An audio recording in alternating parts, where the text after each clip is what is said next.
Hello बच्चों। तो बच्चों आज हम लोग पढ़ने जा रहे हैं एनर्जी स्टोर्ड इन कैपेसिटर। तो आई होप कि कैपेसिटर और कैपेसिटेंस वाला जो टॉपिक हमने पढ़ा है उसको पढ़ के आप बिल्कुल मजे में होंगे, आपको मजा आया होगा। तो उसी कैपेसिटर वाले सीरीज को हम और आगे बढ़ाकर आज एक नए टॉपिक के साथ आए हैं, energy stored in a capacitor. आप सोच रहे हो कि ये energy stored in a capacitor क्या है? तो याद कीजिए, जब हम कैपेसिटर का पहला टॉपिक कर रहे थे तब मैंने आपको बताया था कि कैपेसिटर एक ऐसा डिवाइस है जिसका काम होता है चार्जेस को स्टोर करना। तो जब कैपेसिटर चार्ज स्टोर करता है, कैपेसिटर क्या है? एक पेयर ऑफ कंडक्टर जो कि कुछ डिस्टेंस से सेपरेटेड होता है और बीच का जो सेपरेशन का जो रीजन है वहां कोई ना कोई एक इंसुलेटिंग मीडियम होता है। तो जो कंडक्टर्स हैं कैपेसिटर के, वो जब चार्ज स्टोर करेंगे तो दोनों कंडक्टर्स के बीच में एक इलेक्ट्रिक फील्ड आपका प्रेजेंट होगा ना। तो चार्ज जब आप स्टोर कर रहे हो तब एक इलेक्ट्रिक फील्ड आपकी जनरेट हो रही है। जो इलेक्ट्रिक फील्ड जनरेट होती है ये बताता है कि कोई ना कोई एनर्जी कैपेसिटर के ऊपर स्टोर हो रही है।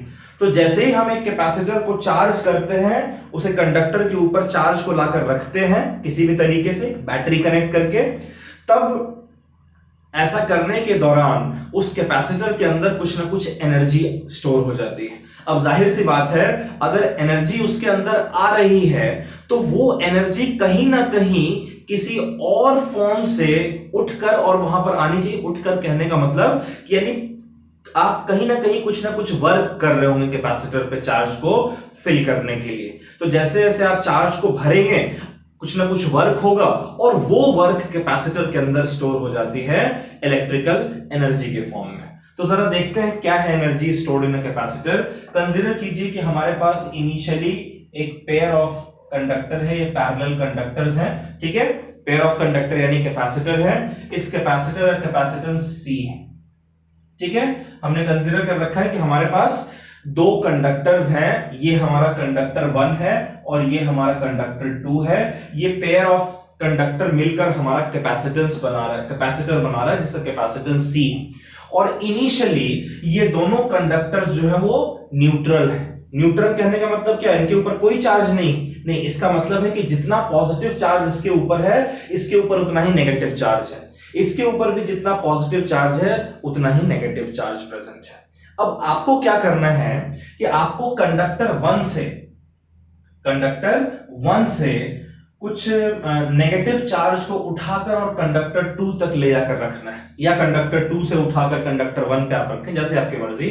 तो सपोज करो ऐसे कि अगर हमने कंडक्टर 1 से क्या करना है, चार्जेस को उठाकर और कंडक्टर 2 तक ले जाकर रखना है। तो जाहिर सी बात है, ऐसा करने के लिए आप चार्ज को जब मूव करेंगे तो आपको कुछ ना कुछ वर्क करना पड़ेगा। जितना वर्क आप करोगे उतनी ही एनर्जी इसके अंदर स्टोर होगी। जितना वर्क आप करोगे उतनी एनर्जी आप लूज करोगे, और जितनी एनर्जी आप लूज करोगे वो एनर्जी इसमें स्टोर हो जाएगी। तो इनिशियली तो दोनों जो कंडक्टर्स हैं वो न्यूट्रल हैं। फिर आपने क्या किया, एक नेगेटिव चार्ज को उठाकर आपने यहां पर रख दिया। तो एक नेगेटिव चार्ज को, पहले क्या था, जितने पॉजिटिव उतने नेगेटिव चार्ज थे, न्यूट्रल था। अब आप एक एक्स्ट्रा नेगेटिव चार्ज लाकर रख रहे हो तो ये नेगेटिवली चार्ज हो जाएगा। और यहां पर पहले जितने पॉजिटिव उतने नेगेटिव चार्ज थे, अब एक नेगेटिव चार्ज आपने यहां पर ले आया, तो भाई इसके ऊपर एक पॉजिटिव चार्ज एक्वायर हो जाएगा।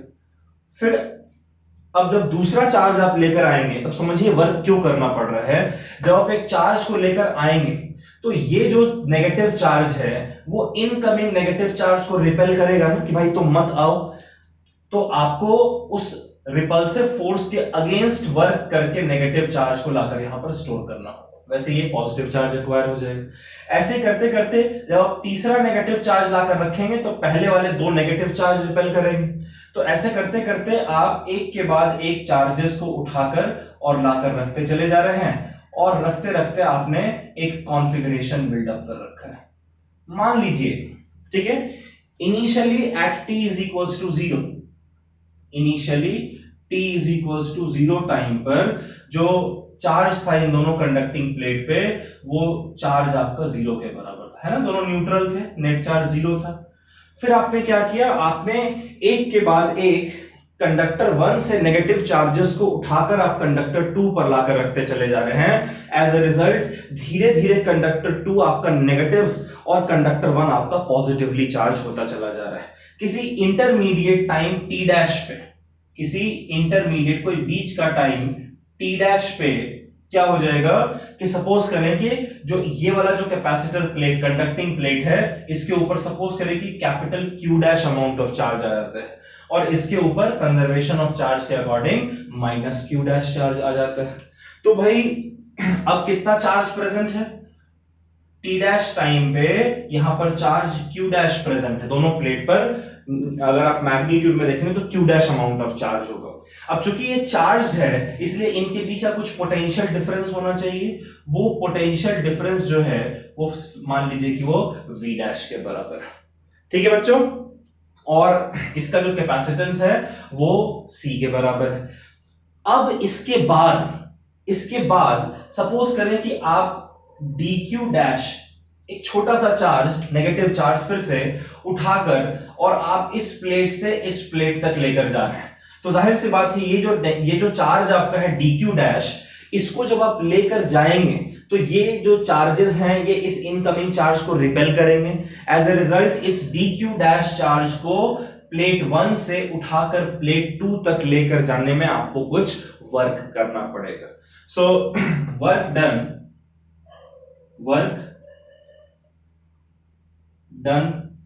in moving dq dash charge from conducting plate, from plate 1 to 2। ठीक है, प्लेट 1 से प्लेट 2 की तरफ हम dq डैश चार्ज को लेकर जा रहे हैं। इसमें हमें, चूंकि ये चार्ज थोड़ा सा है इसलिए जो एक छोटा सा वर्क आपको करना पड़ेगा dw डैश। चार्ज क्या होता है भाई, पोटेंशियल मल्टीप्लाइड, वर्क क्या होता है पोटेंशियल मल्टीप्लाइड बाय चार्ज। अभी फिलहाल इसका पोटेंशियल है v डैश, ठीक है, और चार्ज जो है हम लेकर जा रहे हैं dq डैश, है ना बच्चों। अब v डैश को हम क्या लिख सकते हैं, पोटेंशियल हमारा होता है चार्ज अपॉन कैपेसिटेंस, यानी चार्ज है इस पर q डैश और कैपेसिटेंस है c, तो हम इसको लिख सकते हैं q dash upon c into dq dash. इतना वर्क आपको करना पड़ेगा dq डैश चार्ज को एक जगह से, एक प्लेट से दूसरे प्लेट लेकर जाने में। अच्छा, इस तरीके से आपने शुरुआत कहां से की थी, जीरो से। अब सपोज करें कि एक टाइम ऐसा आया जब कंडक्टिंग प्लेट 1 पर जो पॉजिटिव चार्जेस का अंबार आपने लगा रखा है, ये पॉजिटिव चार्ज कुल मिलाकर कैपिटल क्यू हो जाता है। तो नेगेटिव चार्ज कितना हो जाएगा कुल मिलाकर, कंजर्वेशन ऑफ चार्ज के अकॉर्डिंग माइनस क्यू हो जाएगा, है ना। कैपेसिटेंस तो इसका सी ही रहेगा। तो अब आपने कहां से स्टार्ट किया था, जीरो चार्ज से स्टार्ट किया था, और टी टाइम पे जो चार्ज इनके पास फाइनली स्टोर हो गया है वो चार्ज कैपिटल क्यू के बराबर है। तो जीरो चार्ज से क्यू चार्ज बनाने में आपने जितना वर्क किया है, टोटल वर्क डन, ये टोटल वर्क हमारा कितना होगा ये जरा जानना चाहते हैं। टोटल वर्क डन, तो ये टोटल वर्क आपका होगा जब आप ये जो छोटा सा वर्क आपने निकाला है dw डैश, इसे अगर आप पूरा जीरो चार्ज से लेकर कैपिटल क्यू चार्ज तक इंटीग्रेट कर दें, यानी ये आपका हो जाएगा इंटीग्रल dw की जगह क्या लिख सकते हैं, q dash upon c into dq dash. अब ये जो नीचे डिनोमिनेटर में c है तो कांस्टेंट है, इसको बाहर निकाल लिया, इसको हम q dash into dq dash करते हैं इंटीग्रेट, और कहां से कहां तक, जीरो चार्ज से q चार्ज तक। तो ये हमारा कितना आ जाएगा बच्चों, ये हमारा आ जाएगा 1/c into q dash dq dash का q डैश का स्क्वायर अपॉन 2, है ना। जीरो से लेकर q तक अगर आप पुट करेंगे तो वर्क डन आपका निकल कर आ जाएगा, q पुट करेंगे, देखिए 1/2c तो है, 2 अगर बाहर आ जाएगा तो ये 2c हो जाएगा 1/2c, और q डैश स्क्वायर की जगह q पुट करेंगे तो जाएगा q स्क्वायर, और माइनस जीरो स्क्वायर तो जीरो ही होता है, तो half c into Q square. और q की जगह हम क्या पुट कर सकते हैं, q हमारा cv के बराबर होता है, तो q की जगह अगर cv पुट करेंगे तो क्या हो जाएगा, q स्क्वायर हो जाएगा c स्क्वायर v स्क्वायर, तो ये हो जाएगा हाफ c स्क्वायर, अगर होगा तो एक c नीचे तो कट जाएगा ना, तो हाफ cv स्क्वायर, ठीक है। और एक और आपका हो जाएगा, हाफ तो एज इट इज रहेगा, आप लिख सकते हैं v की जगह आप लिख सकते हैं Q बाई सी। V की जगह क्या लिखा, V क्या होगा Q बाई सी, तो V स्क्वायर है तो ये हो जाएगा Q square by C square. ठीक है, अच्छा ये तो हमारा है C इज इक्वल टू लिख सकते हैं आप Q बाई V, लिख सकते हैं ना, V को इधर भेज दें तो C की जगह Q बाई V पुट करेंगे तो एक Q आ जाएगा, ठीक है, और एक V डिनोमिनेटर में है, ये V स्क्वायर से कटेगा तो हाफ QV हो जाएगा। ये आपका जो वर्क आप कर रहे हैं इतना है, और ये आपका किस फॉर्म में स्टोर हो जाएगा, ये स्टोर हो जाएगा in form of potential energy. ठीक है, तो हमने क्या क्या कंसीडर किया बच्चों, एक बार फिर से जरा इसका रिकैप देख लेते हैं। हमने कंसीडर किया है कि हमारे पास एक पेयर ऑफ कंडक्टर है जो कि initially t is equal to 0 time पर वो दोनों न्यूट्रल हैं, उनके ऊपर कोई चार्ज नहीं है, और फिर हमें एक टास्क मिला कि भाई पहले वाले कंडक्टिंग प्लेट से चार्जेस को उठाकर धीरे धीरे आप दूसरे वाले कंडक्टिंग प्लेट के ऊपर रखते चले जाओ। तो हमने नेगेटिव चार्जेस को यहां से उठाकर जब हम यहां लाते चले गए तो धीरे धीरे इस प्लेट पर नेगेटिव चार्ज बढ़ता चला गया, और कॉरेस्पॉन्डिंगली कंजर्वेशन ऑफ एनर्जी के अकॉर्डिंग, कंजर्वेशन ऑफ चार्ज के अकॉर्डिंग इसके ऊपर जो पॉजिटिव चार्जेस एक्युमुलेट होते चले गए। किसी t डैश टाइम पर ऐसा देखने को मिला कि इसके ऊपर q डैश चार्ज है, इसके ऊपर माइनस q डैश चार्ज, ठीक है, और पोटेंशियल डिफरेंस इनके बीच का v डैश जो कि q डैश बाई c के बराबर, चार्ज अपॉन कैपेसिटेंस। अब इस दौरान t डैश टाइम के वक्त आपने dq डैश एक छोटा सा चार्ज जो है आप यहां से उठाकर यहां तक लेकर जा रहे हैं, तो जाहिर सी बात है इस चार्ज के ऊपर ये नेगेटिव चार्जेस रिपेल करेंगे, ये पॉजिटिव चार्जेस अट्रैक्ट करेंगे, तो आपको जिस डायरेक्शन में लेकर जाना उसके ऑपोजिट डायरेक्शन में इस पर फोर्स लग रहा है, तो उस फोर्स के अगेंस्ट आप इस पर फोर्स लगाकर और इसे लेकर जाएंगे यहां पर। तो ऐसा करने के दौरान आप कुछ वर्क करेंगे, वो वर्क हमने यहां से निकाल दिया कि पोटेंशियल और चार्ज को मल्टीप्लाई कर दिया, हमारा वर्क निकल कर आ गया। भाई इस वक्त पोटेंशियल कितना है जब ये कॉन्फ़िगरेशन है, तो v डैश पोटेंशियल है और dq डैश चार्ज को लेकर जा रहे हैं, ये हमारा छोटा सा वर्क निकल कर आ गया। ऐसा करते करते हम जीरो चार्ज से हमने स्टार्ट किया था, और चार्ज बिल्डअप करते करते हमने finally q amount of charge को इसके ऊपर प्लेस कर रखा है। तो ऐसा करने के लिए हमें कितना वर्क करना पड़ेगा, तो ये जो छोटा सा वर्क हमारा निकल कर आया है, इसी वर्क को हमने 0 से q तक इंटीग्रेट कर दिया, यानी टोटल वर्क हमारा निकल कर आ गया। ये हमारा टोटल वर्क के लिए फॉर्मूला बन गया। ठीक है बच्चों, अब जरा देखते हैं कि एनर्जी डेंसिटी हमारी क्या है। ठीक है, एक देख लीजिए आप, energy density, energy density of capacitor, जो ये कैपेसिटर में एनर्जी स्टोर हो रही है उसकी एनर्जी डेंसिटी क्या है, ये भी हम लोग जरा जानना चाहते हैं। इसको इकट्ठे आप नोट कर लीजिएगा। देखिए एनर्जी डेंसिटी जो है, एनर्जी डेंसिटी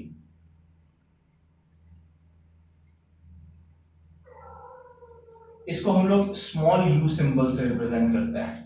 ये हमारा होता है एनर्जी स्टोर्ड इन कैपेसिटर, यानी capital U divided by volume. Energy stored per unit volume, हर एक यूनिट वॉल्यूम में कितनी एनर्जी स्टोर हो रही है वो उसकी एनर्जी डेंसिटी है। ठीक है बच्चों, तो अब एक चीज समझिए, आपने ये पैरेलल प्लेट कैपेसिटर की हमने बात की है, तो पैरेलल प्लेट कैपेसिटर में जो कैपेसिटेंस हमारा है उस कैपेसिटेंस का फॉर्मूला हमने डिराइव किया था। याद करिए कैपेसिटेंस का फॉर्मूला हमारा था epsilon naught A upon D, था ना, epsilon naught A upon D. और जब ये चार्जेस इस तरीके से स्टोर हो जाते हैं तो यहां पर पॉजिटिव चार्ज से नेगेटिव चार्ज की तरफ एक इलेक्ट्रिक फील्ड हमारी डेवलप होती है ना, तो ये जो इलेक्ट्रिक फील्ड हमारी डेवलप हो रही है, ठीक है, जो इलेक्ट्रिक फील्ड हमारी डेवलप हो रही है, ये इलेक्ट्रिक फील्ड E, ये हमारा सिग्मा अपॉन एप्सिलॉन नॉट, ये हमने फाइंड किया था, सिग्मा बाय 2 एप्सिलॉन नॉट इसकी वजह से, सिग्मा बाय 2 एप्सिलॉन नॉट इसकी वजह से बीच के रीजन में हमारा ऐड होता है, इसलिए सिग्मा बाय एप्सिलॉन नॉट हमारा आएगा। और यहां से हम लिख सकते हैं कि sigma is equals to epsilon naught into E. Clear है बच्चों? और एनर्जी डेंसिटी निकालने के लिए एनर्जी हमारा क्या है, half C into Q square. तो C की वैल्यू तो हमारे पास है, हम Q की वैल्यू जानना चाहते हैं। तो जो चार्ज हमारा है, चार्ज ये हमारा कैसा निकलेगा, देखिए सिग्मा जो हमारा है वो होता है चार्ज पर यूनिट एरिया। तो यहां से आप लिख सकते हैं कि चार्ज आपका होगा equals to sigma into area, और सिग्मा की वैल्यू एप्सिलॉन नॉट ई है, तो सिग्मा की जगह एप्सिलॉन नॉट ई पुट करेंगे तो epsilon naught E into area, ये हमारा चार्ज हो जाएगा। इसको मैं कह दे रहा हूं इक्वेशन नंबर 1, इनफैक्ट इसको मैं कह दे रहा हूं इक्वेशन नंबर 1, इसको मैं कह दे रहा हूं इक्वेशन नंबर 2 और इसको मैं कह दे रहा हूं इक्वेशन नंबर 3। अब 2 और 3 को अगर हम 1 में पुट करें, ठीक है, यानी जो U हमारा है एनर्जी स्टोर्ड, ये हमारा क्या है Q स्क्वायर अपॉन 2C के बराबर है। तो Q स्क्वायर की जगह क्या लिखेंगे, epsilon not square E square into A square upon 2 और C की जगह लिखेंगे epsilon not A upon D. Upon D ऊपर जाकर डी मल्टीप्लीकेशन हो जाएगा, एक ए कट गया, एक एप्सिलॉन नॉट कट गया, तो U जो है बच्चों एनर्जी, ये आपका आ रहा है हाफ, ये नीचे 2 है, half epsilon not E square into A into D. और A क्या है और D क्या है, A आपका एरिया है और D इनके बीच की दूरी लेंथ है। तो A इंटू डी क्या हो जाएगा, वॉल्यूम। इस वॉल्यूम को अगर इधर भेज दें तो ये हो जाएगा U upon A into D, जो कि वॉल्यूम है, ये आपका स्मॉल u एनर्जी डेंसिटी आ जाएगा, और ये कितना आ जाएगा, half epsilon not E square. ठीक है बच्चों, ये आपकी एनर्जी डेंसिटी आ गई और ये आपकी एनर्जी स्टोर्ड का फॉर्मूला आ गया। क्लियर है? तो इसको आप नोट कर लीजिए। एनर्जी डेंसिटी निकालने के लिए कुछ नहीं किया हमने, एनर्जी पर यूनिट वॉल्यूम निकालना था। एनर्जी का फॉर्मूला हमें पता है Q स्क्वायर अपॉन 2C है, तो Q और C की वैल्यू चाहिए थी। C पैरेलल प्लेट कैपेसिटर का हमारा epsilon not A by D हमें पता है। इलेक्ट्रिक फील्ड, अब Q हमें चाहिए था, तो Q कैसे निकालें, चार्ज निकालने के लिए हमें इलेक्ट्रिक फील्ड देखा कि इस रीजन में चार्ज की वजह से ही इलेक्ट्रिक फील्ड है, तो electric field sigma bye epsilon not, यहां से हमने सिग्मा की वैल्यू निकाल ली। और चार्ज का फॉर्मूला होता है सिग्मा इनटू ए, यहां सिग्मा की जगह पुट करके Q निकाल लिया और पुट किया हमने इस फॉर्मूले में और सॉल्व कर दिया। ठीक है, इसको नोट कर लीजिए, फिर हम लोग 2-3 क्वेश्चंस इस पे बेस्ड करते हैं।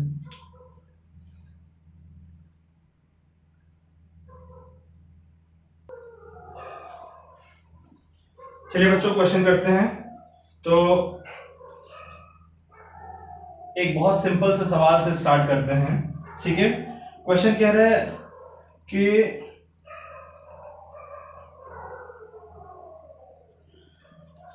How much work must be done, question note कर ले फटाफट से।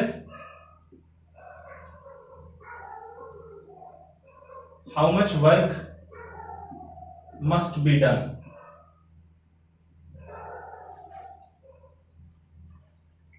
to charge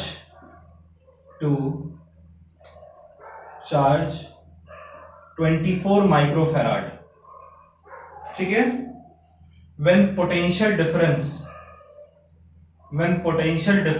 is equals to 500 volt, दो प्लेट के बीच का पोटेंशियल डिफरेंस 500 वोल्ट। ये खुद से आप ट्राई कीजिए। क्वेश्चन कह रहे हैं कि एक कैपेसिटर है, उस कैपेसिटर को हम लोगों को चार्ज करना है और उस कैपेसिटर का कैपेसिटेंस आपको दिया हुआ है और पोटेंशियल डिफरेंस दिया है, आपसे कह रहा है वर्क कैलकुलेट करने को। चलिए बच्चों खुद से ट्राई कीजिए इसको।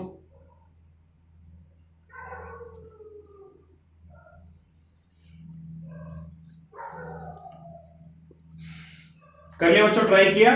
देखिए आपसे पूछ रहा है how much work must be done. ठीक है, सबसे पहले आपको गिवन क्या क्या है ये देख लेते हैं।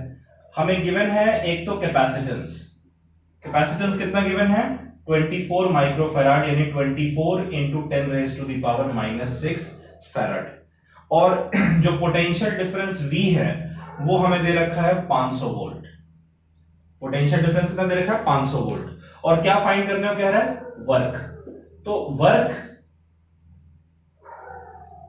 क्या होता है देखिए अभी हमने सीखा था कि एक कैपेसिटर प्लेट को जब हम चार्ज करते हैं, किसी भी तरीके से एक प्लेट से दूसरे प्लेट तक चार्जेस को लेकर जा रहे हैं या बैटरी से चार्ज कर रहे हैं, जब हम एक कैपेसिटर प्लेट को चार्ज करते हैं तब ऐसा करने के दौरान जो भी उसे चार्ज कर रहा है वो उसके ऊपर कुछ वर्क करता है और वो वर्क हमारी पोटेंशियल एनर्जी के फॉर्म में स्टोर हो जाती है। तो वर्क हमारी पोटेंशियल एनर्जी के फॉर्म में, यानी कि हाफ CV स्क्वायर इस फॉर्म में स्टोर हो जाती है ना। तो ये हमारा हो जाएगा equals to half into C की वैल्यू है 24 into 10 raise to the power -6 multiplied by v square यानी 500 इंटू 500। देखिए ये आपका हो गया 12, इसे लिख दूंगा मैं 12, 5 इंटू 5 होता है 25, 12 into 25 into 10 raise to the power -6, और देखिए 2 और 2 4 0 यानी कि 10 raise to the power 4।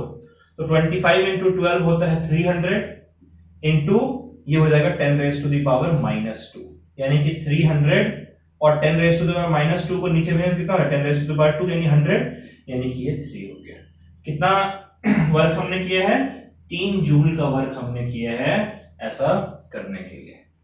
24 microfarad capacitor को 500 वोल्ट तक चार्ज करने के लिए 3 जूल का वर्क हमने किया है। नोट कर लीजिए बच्चों इसको।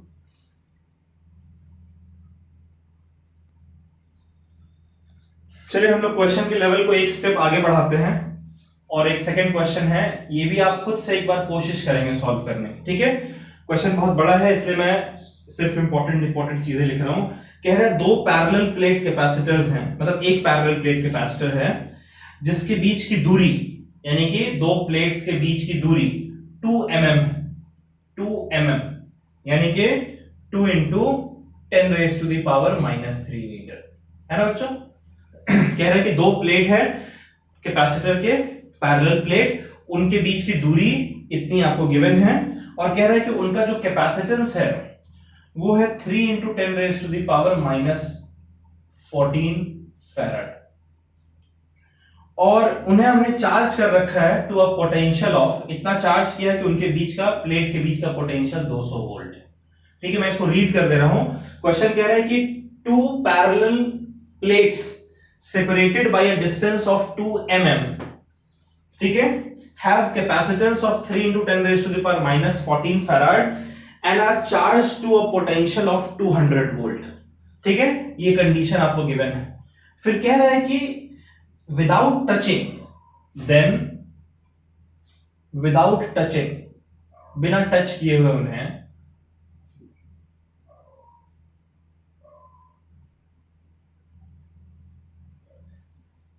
then without touching they are moved, they are separated by, they are moved apart, they are moved apart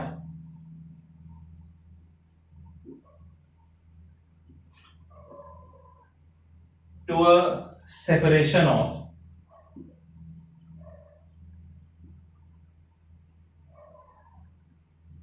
they are moved apart to a separation of 6 mm,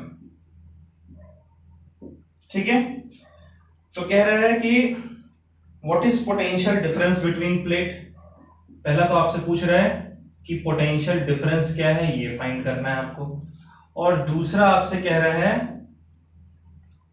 what is change in energy, what is change in energy. ठीक है बच्चों, ये 2 question आपसे पूछे गए हैं। Question कह रहा है कि हमारे पास, आप एक बार फिर से क्वेश्चन समझ लीजिए, फिर खुद से कोशिश कीजिएगा इसको। क्वेश्चन कह रहा है कि हमारे पास एक कैपेसिटर, पेयर ऑफ प्लेट्स हैं कैपेसिटर के, जिनके बीच की दूरी इतनी है, उनका कैपेसिटेंस इतना है और पोटेंशियल डिफरेंस इतना है, ठीक है।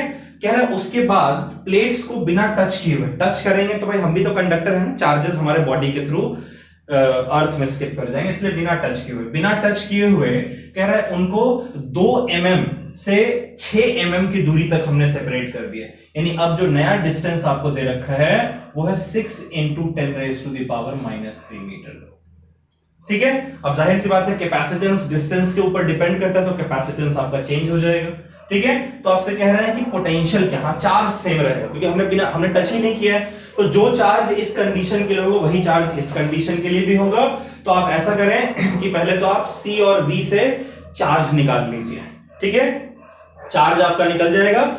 उसके बाद फिर दूसरे कंडीशन में कह रहा है कि हमने टच नहीं किया है, यानी चार्ज आपका सेम रहेगा, ठीक है, लेकिन डिस्टेंस हमने बदल दिया, एरिया भी सेम है, जो एरिया का यूज नहीं है इसमें, एरिया जो यहां है वही एरिया यहां भी है, तो भाई एरिया सेम है और जो डिस्टेंस है वो हमने चेंज किया है, रेशियो ले लेंगे दोनों का, तो आपको जो कैपेसिटेंस नया वाला वो निकल कर आ जाएगा, नया कैपेसिटेंस निकल कर आ गया, पोटेंशियल वो चार्ज पता है, पोटेंशियल निकाल लेंगे। फिर इसके कॉरेस्पॉन्डिंग एनर्जी निकाल लीजिए, नए वाले कंडीशन में कॉरेस्पॉन्डिंग एनर्जी निकाल लीजिए और चेंज इन एनर्जी निकाल लीजिए। एक बार खुद से ट्राई कीजिए बच्चों,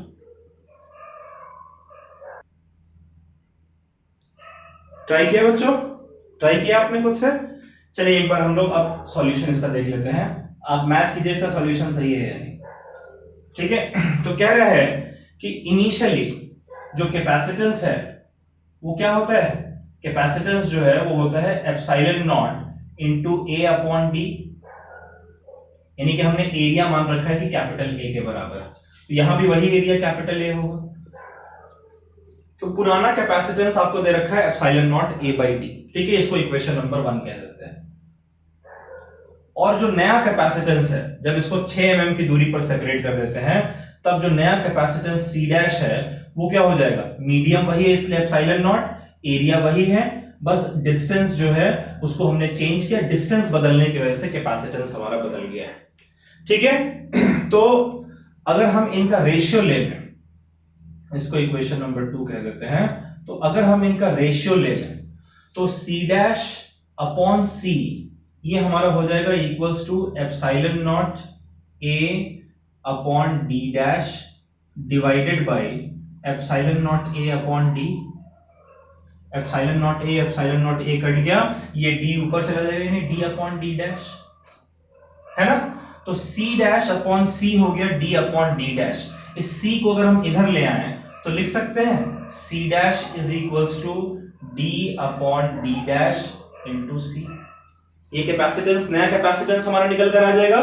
तो न्यू कैपेसिटेंस, हमारा जो न्यू कैपेसिटेंस है, चलिए खैर ये तो हमारा निकल कर आ गया, इसको हम लोग बाद में निकालते हैं। पहले देखिए हमें कह रखा है कि हमने इसको चार्ज किया है और फिर टच नहीं किया है, यानी जितना चार्ज यहां पर है उतना ही चार्ज यहां पर है। तो इस कंडीशन में जो हमारा चार्ज है, इस कंडीशन में जो हमारा चार्ज है Q, ये CV के बराबर होता है। C कितना है हमारा 3 into 10 raise to the power -14 और V कितना है 200 वोल्ट। ये आपका हो जाएगा इक्वल्स टू 3 इंटू 200 यानी 600 into 10 raise to the power -14, है ना बच्चों। ये यहां तक तो हमने एक लाइन में कर दिया, बड़ा इंपॉर्टेंट रिजल्ट यहां से निकल कर आया। इसको आप लिख सकते हैं 6 into 10 raise to the power -12 coulomb. इतना चार्ज जो है वो कैपेसिटर प्लेट पे है। तो कैपेसिटर प्लेट पे आपको चार्ज पता चल गया। अब इतना ही चार्ज आपका इस केस में भी होना चाहिए, ठीक है।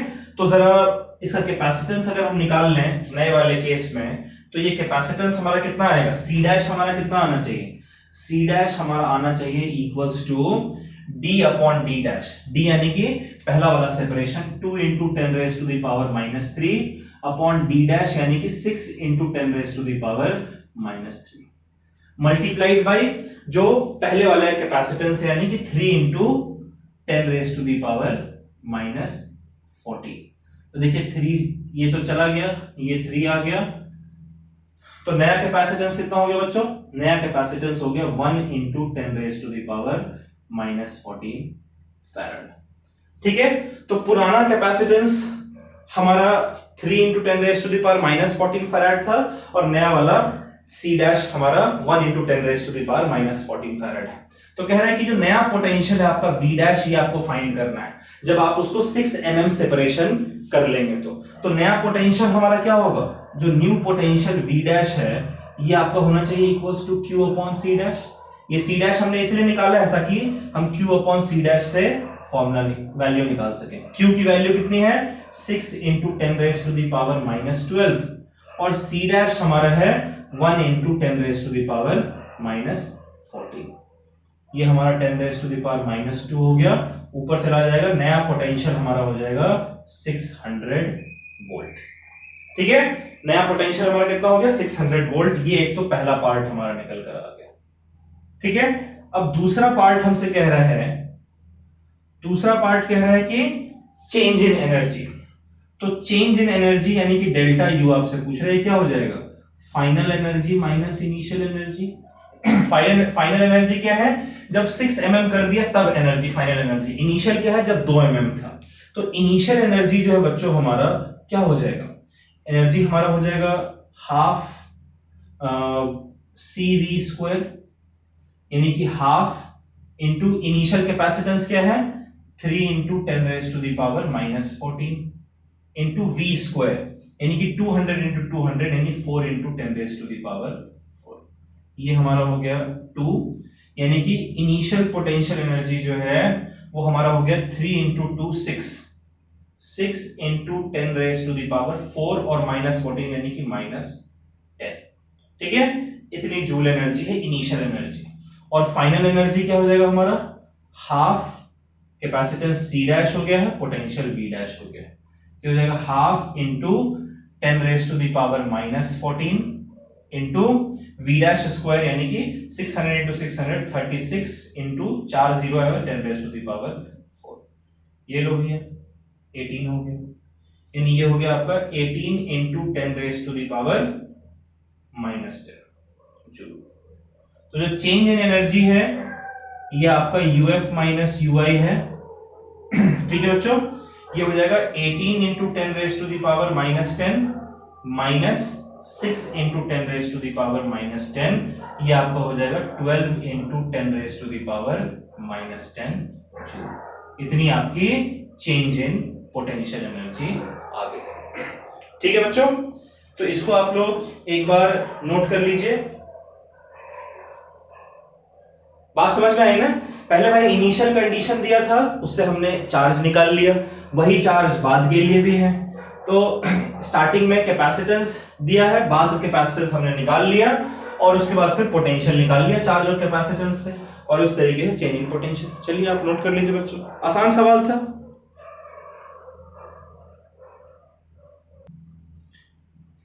चलिए बच्चों, एक आखिरी क्वेश्चन हम लोग करते हैं आज का।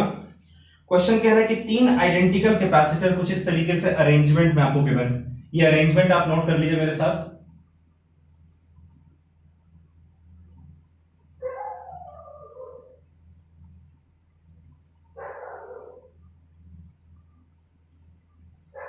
ये जो है ये बैटरी है,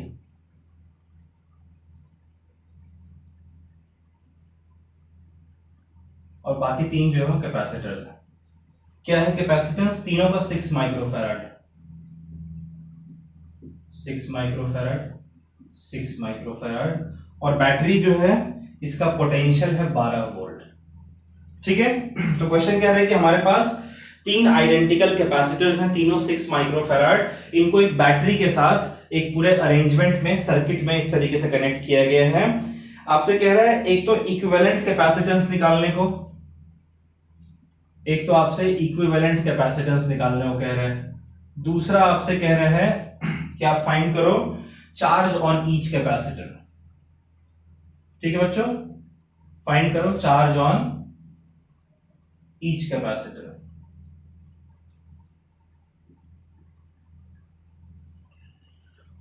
और तीसरा कह रहा है टोटल एनर्जी स्टोर्ड, पूरे नेटवर्क में जो टोटल एनर्जी स्टोर्ड है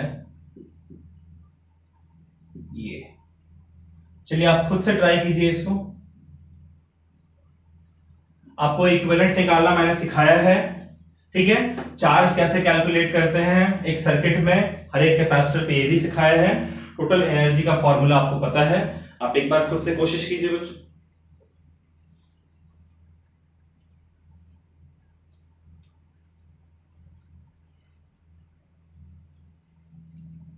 हो गया बच्चों, वीडियो पॉज करके खुद से ट्राई किया। चलिए मैं उम्मीद करता हूं वीडियो आपने पॉज कर दिया, खुद से ट्राई किया, उसके बाद फिर वीडियो को रिज्यूम किया है आपने। सबसे पहले पहला पार्ट सी इक्विवेलेंट। आप देखिए ये जो दोनों कैपेसिटर्स हैं ये आपके सीरीज में कनेक्टेड। क्यों? इनका जो एक एंड है वो तो कॉमनली कनेक्टेड है, दूसरा एंड बैटरी के अलग अलग टर्मिनल से कनेक्टेड है। ठीक है, तो ये दोनों तो 6 माइक्रोफैराड और 6 माइक्रोफैराड, इसको अगर मैं C1 कह दूं, इसको अगर मैं C2 कह दूं और इसको C3 कह दूं, तो C1 और C2 सीरीज में, C1 and C2 are in series. सही कह रहे हैं ना बच्चों? तो इसका इक्विवेलेंट क्या हो जाएगा? इसका इक्विवेलेंट हो जाएगा C1 into C2 upon C1 plus C2। ये हमारा हो जाएगा 6 इंटू 10⁻⁻⁻6 मल्टीप्लाइड बाई C2 हमारा हो जाएगा 6 into 10⁻⁻6 divided by C1 plus C2 यानी 6 6 12 इंटू 10⁻⁻6। ठीक है बच्चों, तो ये क्या आ गया, इनका इक्विवेलेंट कितना आ गया 3 माइक्रोफैराड। ठीक है, और अब इन दोनों के साथ अगर आप देखें तो ये पैरेलल में है। कैसे, इन दोनों का जो कॉम्बिनेशन है उसका एक एंड ए पॉइंट पर है और दूसरा एंड बी पॉइंट पर है, और इसका भी एक एंड ए पॉइंट पर और दूसरा एंड बी पॉइंट पर। तो अब जो हमारा C, इसको C इक्विवेलेंट की जगह C12 कहते हैं। ठीक है, 1 और 2 का कॉम्बिनेशन 1 2। तो C12 और C3 अब ये पैरेलल में है। ठीक है बच्चों, कोई तकलीफ तो नहीं है। तो इनका जो इक्विवेलेंट है वो कितना हो जाएगा C12 प्लस C3, यानी कि C12 कितना 3 माइक्रोफैराड और C3 कितना है 6 माइक्रोफैराड, यानी टोटल हो जाएगा ये 9 माइक्रोफैराड के बराबर। क्लियर है, ये C इक्विवेलेंट हमारा निकल कर आ गया। पहला पार्ट तो हमारा चलिए हो गया। दूसरा पार्ट कह रहा है चार्ज ऑन ईच कैपेसिटर। इस कैपेसिटर के ऊपर कितना चार्ज है, इसके ऊपर कितना है, इसके ऊपर कितना है। तो चार्ज का फॉर्मूला क्या होता है, चार्ज का फॉर्मूला होता है C इंटू वी, है ना। अब देखिए जो 12 वोल्ट है, क्योंकि ये दोनों, ये कॉम्बिनेशन और ये दोनों सीरीज में है ना, तो सीरीज में तो सेम चार्ज फ्लो करेगा, जितना इसके थ्रू फ्लो करेगा उतना ही इसके थ्रू फ्लो करेगा। तो भाई किसी एक का ही निकालना है। अब ये वाला कैपेसिटर और ये दोनों कंबाइंड कैपेसिटर दोनों पैरेलल में है, तो इन दोनों के अक्रॉस पोटेंशियल डिफरेंस सेम होगा ना। और जब 12 वोल्ट बैटरी से कनेक्ट किया तो पोटेंशियल डिफरेंस 12 वोल्ट होगा, यानी कि पोटेंशियल डिफरेंस V जो हमारा है वो 12 वोल्ट के बराबर है। ठीक है, सबसे पहले हम लोग जानना चाहते हैं चार्ज अक्रॉस C3 के अक्रॉस कितना चार्ज होगा, तो उसको मैं Q3 कह दे रहा हूं। ठीक है, तो C3 के अक्रॉस जो चार्ज है वो हमारा हो जाएगा C3 मल्टीप्लाइड बाई जितना भी पोटेंशियल है उसके अक्रॉस। तो C3 कितना है हमारा, C3 हमारा 6 microfarad, 6 into 10⁻⁻6 multiplied by V कितना हमारा है 12 वोल्ट। ये हो जाएगा 72 इंटू 10⁻⁻6 कूलम।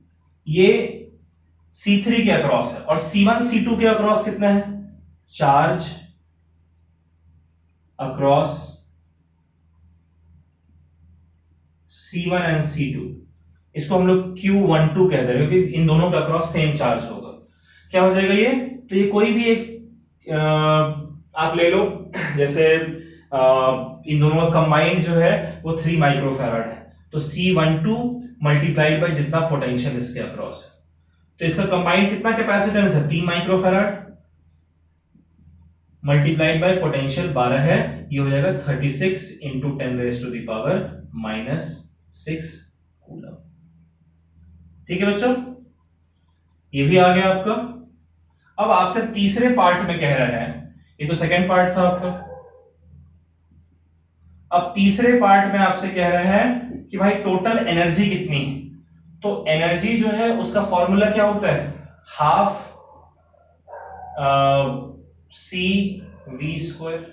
ठीक है, तो ये आपका हो गया इक्वल्स टू हाफ, क्योंकि टोटल पूछ रहा है इसलिए इक्विवेलेंट होगा C इक्विवेलेंट। C इक्विवेलेंट हमारा कितना है 9 माइक्रोफैराड, यानी 9 इंटू 10⁻⁻6 इंटू V²। V कितना है हमारा 12, तो 12 इंटू 12 लिख देते हैं, ये हमारा हो जाएगा 6, यानी कितना हो गया 6 इंटू 12 72, और 72 इंटू 9 ये कितना हो जाएगा, आई थिंक 648, इतना ही होगा ना, हाँ इतना ही होगा, इंटू 10⁻⁻6 है ना बच्चों। इतनी एनर्जी आपकी स्टोर हो रही है इस पूरे सिस्टम में। ठीक है, तो एक बार आप इसको देख लीजिए, एक बार नोट कर लीजिए। ठीक है, इसको ऐसे भी लिखा जा सकता है 6.48 इंटू 10⁻⁴, ये स्टैंडर्ड फॉर्म है, साइंटिफिक फॉर्म है लिखने का, और जूल ये यूनिट भी देना नहीं भूलेगा, इतनी एनर्जी स्टोर। चलिए बच्चों इसको नोट कर लीजिए।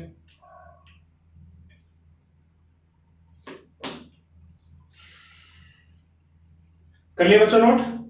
तो आज बच्चों हम लोग बेहद इंपॉर्टेंट टॉपिक पढ़ा है हमने, energy stored in capacitor. Energy, जहां भी एनर्जी का कॉन्सेप्ट आए समझ लीजिए कि वो बहुत इंपॉर्टेंट है।